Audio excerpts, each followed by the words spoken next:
Hi everyone, welcome to my channel. Since what I have already promised you guys, I today I will talk about the more detailed about my essay, the essay I written, and here let's go. So in the first part, of course, before this I have to say something. If you guys want to, I've just recorded a video about the explanation of some TNUA, which is the entrance exam of Cambridge University's question. If you guys want to get access to this video, please just simply contact me because I found out if I like record it in a software in China, it cannot be uploaded to YouTube. So my apologize. I was just planned to upload it on YouTube. So now let us begin. So what I think, I have already explained why I choose Roosevelt, a figure like I will written. Like among the whole human history, there is countless great figures contributed to enlarging various kinds of human freedom. Do you guys agree? Yes, because about my essay question is which figure in history did most to enlarge human freedom. So yeah, we do not deny it. Although I'm written Roosevelt, but we should not deny that everyone in the world, at least like they did some contribution to enlarge some freedom. And even because workers, if you talk about workers, like they work because the product they produce, if they raise in productivity, more good will produced, and this may be like give those like to give those people like free from starving at least. So actually everyone is creating freedom, and countless of them, although only a small proportion. But if you like to see on the hindsight, I think still a large amount of people are contributed greatly to human freedom. And how do we define this? I define this as from the legendary era several thousand years ago till today. Yeah, this is the period I've chosen. Like, still, I have to say, still, at least currently, there are still some people fighting for their freedom. But I say among them, I suppose like Franklin Delano Roosevelt is the greatest one who enlarged the most human freedom, because I had to emphasize and to just talk about my standpoints. I have said about his contribution to Great Depression and just what I have said, and also contribution to anti-fascism during World War II, and like contribution to sexual or racial discrimination. So let's talk about the Great Depression, how Roosevelt's New Deal program has gone a success. So what did Roosevelt do during the Great Depression? So I'm not so sure if you guys hear about something, which is some New Deal programs accompanied by his policies. So first, what does Roosevelt like? Why did he create those programs? The reason is that he wants to significantly enlarge human freedom. Which first, there is a famous one called no. The total of it is called PWA, which is Public Works Administration. And there's a policy of Roosevelt at the time. He said 3R: relief, recovery, and reform. So actually this administration, of course, at least recovery, he do this, which is also known as, I have to suggest, the Alphabet Agency. So these large-scale programs, for example, the most famous one, TVA, Tennessee Valley Authority, has already employed more than 9,000 laborers, which has significantly decreased the unemployment rate. But you have to say, oh, how did it significantly? Because, the Alphabet Agency, if I talk about Alphabet, it has 26 letters. So, of course, a TVA only stands for one letter. And so there's like tens of hundreds of them. And one program contributed of 9,000 of unemployed people. and they want to make full use of labor. So what I have to suggest is that the peak of the USA's unemployment rate during the Great Depression is approximately 20%. Okay, 20%, 20.6 or 20.7%. So after this, the alphabet agencies, 8.5 million were being employed. So you may not fully realize how large this figure is. So let me give you an example. How large is 8.5 million people? So it is approximately, you see, there are a lot of people in Shanghai, it is I don't know how to speak it correctly. Maybe people's density, density of people in Shanghai, it is really, really dense, but it still occupied 1/3 of the Shanghai's total population. And with those 8.5 million people being employed, it's greatly enhanced the freedom and decrease employment rates, boost the morale of people across America. So how does it make sense? How does it form the logic? So I have to tell you, it's a really simple, straightforward, easy technique. So just imagine, in your family, 20%. So I suppose, you have a family, 20%. So if I consider labor, I do not consider you because you are the kid. I just suppose you are a kid. I do not consider your mother because I don't think woman at the time was being considered as labor, but at least your father is considered as a labor. And you have several relatives, I have to suggest. Right? It is really simple, son. But if 20% of the labor are not being employed, which means 1 out of 5 people are not employed. Just imagine if you were heard that your uncle are not being employed and they lead a poor quality of life, what will you think? You may say, the government is applying the wrong policy in Great Depression. You may get annoyed of it and being afraid that you're concerned that if your father lose his job, right? And this is just what the American people think at that time. Because 20% of them are not being employed, which means that it is pretty often that you found out your uncle, your aunt, your parents, even your parents are not being employed. Because 20%, if you have several relatives, it is pretty easy to see if you done some simple math. So, if you make a large amount, a percentage of them being employed again, okay? I say being employed again. You say, the economy is stop the inflation. The economy is growing really well, you may say. So it is really easy to change about a resident civilian's opinion to economy.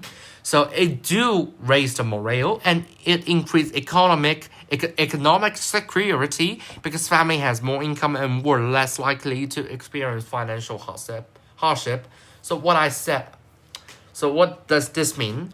So what is financial hardship? It is we're less likely because if you are going to work, it is really easy to understand you will get paid.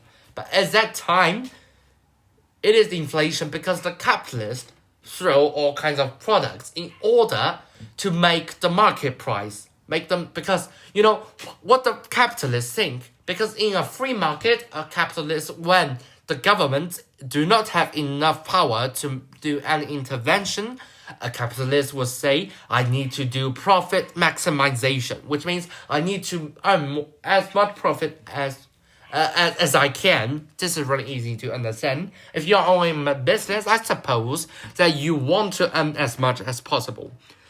So what do it mean? If you during the Great Depression, everything is being is scarce. So a simple economic question, if you offer 100 products, 100 people need them, so they will not boost the price. If you just only offer one product and still 100 people need them, and even in Great Depression, more people need them, so the price will increase simply. So, if you receive any kind of wage, it is easy to let your family overcome the financial hardship. And what I have still suggest that apart from those large scale program, Roosevelt also see, because a nation like in China, I will say if it experience a financial hardship or like Great Depression, recession, so the government mainly will focus on Beijing, Shanghai, Guangzhou, those big states, big province at least. So Roosevelt, which is, I think, in my perspective, really intelligent. He creates small-scale program for those regions needed extra help. He sought to meet their needs and provide the freedom of work, leading to establishment of what? Civilian Conservation Corps, which is also being called as CCC. This enlarged the freedom to contribute. It gave, if you're going to large-scale program, it will be really difficult because, if you have some relatives who works in American government, you are being easily, through this relationship, you are going to the large-scale program because they are often paying more. And because this work, the key thing is that it will be really constant work. Okay, so you will never be unemployed for approximately a period 3 to 4 years. So for small scale program, Roosevelt, most contribution in CCC is build dams, dams in order to prevent flood, and addressing forest depletion, and each worker, unless then the PWA still earn approximately $30. And what is the most thing that Roosevelt did correct is to send home. We were forced to send home $22 to $25 because why he did it right? Because if you are a really skilled labor, you are skilled. So Roosevelt and the government may think since you are skilled, you can be put into large-scale program because you are more skilled. The productivity is, erased. But so this will cause a thing that the labor still stay there is not so skilled, which means that they are more likely to have a really, I won't say bad habit, a really unbalanced habit. So this forced them to send home some money, so at least they make their family able to not being starving for the whole month. And this made the labor's family able to purchase goods during that time. And also, I think the second thing Roosevelt did it really correctly during the Great Depression is gave people the freedom of education. He provided workers with free educational opportunities, which met his commitment. So what did I say? Give free educational opportunities. So why did he give those free educational opportunities? So you see the thing. If you're not being educated, I have to say, if you're not being educated, you do not have the knowledge of how to spend your money, how to spend your budgets. Yeah, if you were received, I have just if you received, if you receive $30 a month, if you do not know how to make a budget, how to spend it, you may spend all of it in just one day. So if you you are being educated, I need to spend it logically. I need to spend it I need one day I spend $1 because you how to use it more sensible. And every evening after work, approximately 40,000 men were taught free of charge on how to read and write. And this made, Roosevelt is really great man because if you are doing PWA, which means large-scale program, you are not really likely to stay in your own state or be really near your home. So, what is the best method at that time to contact with your family? Of course, you say phones. No, no, no, no, no. I suppose that at those times, phones are not so published, or I think it's invented, but not so published. So, the main way to contact with your family is to write letters. So if you do not know how to read and write, how can you contact with your family? You only see that if your family is safe and they are leading a good quality of life, you will have the motivation to contribute it still to this work and contribute it deeply. Because if you see your family is taking advantage of the constructions you build, you will be satisfied because what I do simply directly benefit to my family. So you'll be motivated. So enable them to contact with their family is a sensible choice. And during Great Depression, the educational resources is often difficult to access, but Roosevelt of course changed this, which enlarged the freedom of knowledge. And also, through the education, you will know how to be more economically independent and self-reliant, and then this helped them become a what Roosevelt said, better man. So now, after the 2 things I already talked, there is also some freedom about food security. Because if you earn money, at that time, even since there is a really great inflation, hyperinflation during you may realize that 100 years ago, the same amount of money can purchase more good. Still, but at the time, $1 is not enough to eat 3 meals. So Roosevelt, he make free food to all of the workers, and except this CCC program.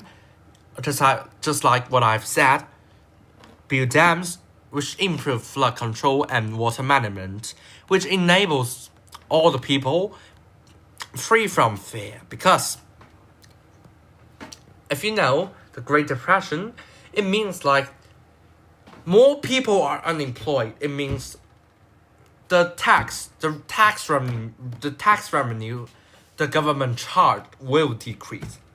If the government charge tax decrease, it means that less money are going to spend to public goods. But for some constructions, if you do not maintain it every year, it will be broken. So you will end up all day worrying about, will this dam being broken? Will this thing being broken and there will be disaster? So if you fix this, they will be free of worrying about that kind of things.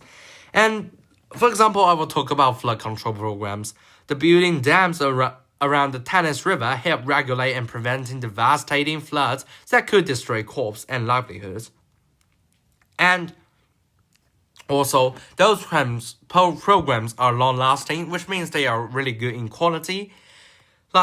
There are approximately 126,000 miles of road were constructed, making daily transportation easier. And if I made a conclusion, he enlarged 3 freedoms: the food security, freedom of fear, and enhanced mobility, all reflect the freedom from want, since people need basic needs and social well-being. And I have to still say, Roosevelt raised the knowledge of 4 freedom: freedom of fear, freedom of speech, freedom of worship, and freedom from food. I think I'm not so sure. I just remember 3 of them. Maybe I need to make a double. Just like the 4 freedoms, the knowledge of 4 freedoms, the concept of 4 freedoms: freedom from fear, freedom from want, freedom of worship, and the most important one, freedom of speech. Of course, those 4 freedoms he enlarged.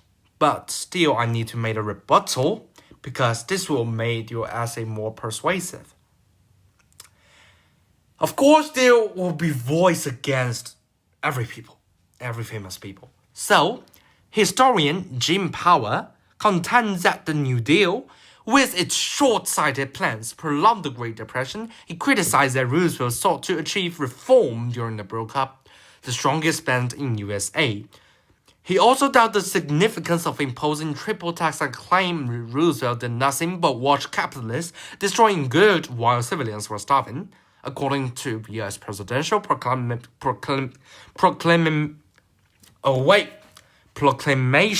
2038 to 2040, Roosevelt required all U.S. banks, whether closed or not, to remain closed. This made people's life really, really difficult since they cannot clear checks.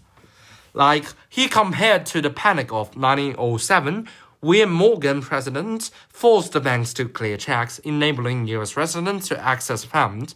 But Roosevelt's action seemingly diminished the freedom from want. And he also said Roosevelt